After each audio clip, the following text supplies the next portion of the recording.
Hello friends. आज के lecture में मैं ये बताने वाला हूँ कि अगर रेशनल और इर्रेशनल नंबर एक साथ आ जाएं तो उनको असेंडिंग ऑर्डर में कैसे अरेंज करेंगे। आइए देखते हैं इसका सोल्यूशन।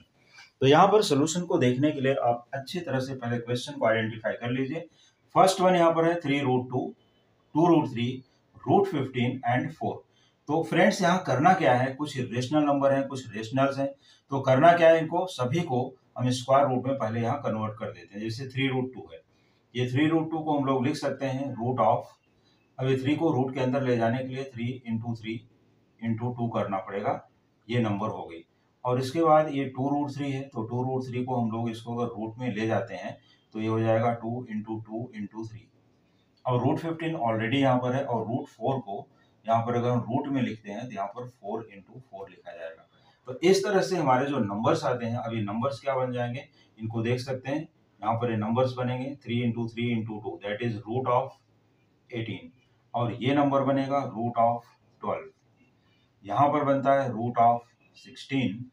और एक नंबर हमारे पास और है जो 15 है, वो पहले लिख लेते हैं यहाँ पर 15, और यहाँ पर आ गया √16।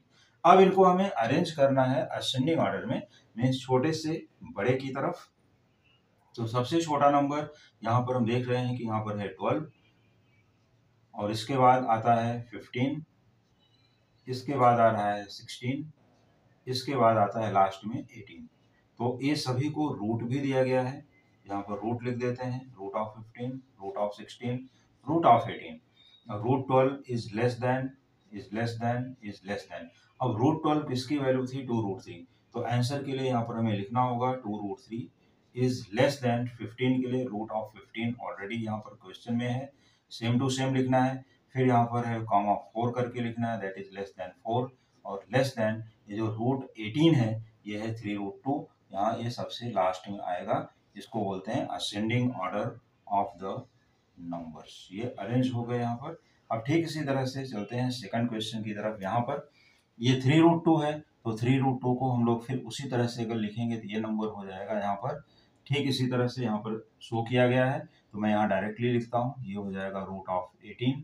और इसके बाद ये 2√8 है, तो ये हो जाएगा 4 × 8, दैट इज रूट ऑफ, ये हो जाएगा यहाँ 32। और 4 को लिख सकते हैं √16। √50 ऑलरेडी 50 लिखना है यहाँ पर, और इसको 4 × 4 दैट इज 16 × 3, ये हो जाएगा 48। अब इसमें हमें अरेंज करना है कि सबसे छोटा नंबर कौन सा है। तो वी सी दैट 16 सबसे छोटा है, तो पहले 16 लिख लेते हैं। फिर इसके बाद 18 आ रहा है, 18 के बाद आता है 32, 32 लिख लिया। इसके बाद आता है 48, उसको भी लिख लिया। और लास्ट में आता है 50। और ये सभी के ऊपर रूट भी है, तो यहाँ पर रूट भी लिखना जरूरी है। हमने रूट को लिख दिया, और रूट स्क्वायर रूट लिखने के बाद ये लेस देन का साइन यहाँ पर लगाना नहीं भूलना है, लेस देन। इसके बाद ये लेस का साइन हो गया। इसके बाद क्या करना है, देखना है कि √16 कहाँ से आया था, 4 से। तो यहाँ लिखना है 4 इज लेस देन √18, यहाँ से बन रहा था 3√2, इसको लिखना है। 32 के लिए हम लोग यहाँ पर चलते हैं, 2√8 लेस देन 2√8। और इसके बाद, और 2√8 के बाद ये √48 है, तो √48 जो लिखा गया है ये था 4√3 लेस देन 4√3। और लास्ट में आता है लेस देन √50।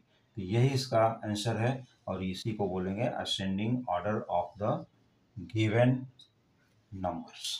ये 2 क्वेश्चंस थे फ्रेंड्स। आज के लेक्चर में हमने 2 क्वेश्चंस यहाँ पर बता दिए। अभी रिमेनिंग क्वेश्चंस आपको अगले लेक्चर में मिलेंगे। तो तब तक आप इन क्वेश्चन को सॉल्व कीजिए, समझिए, प्रैक्टिस करिए, और देखते रहिए coming videos. Thank you so much.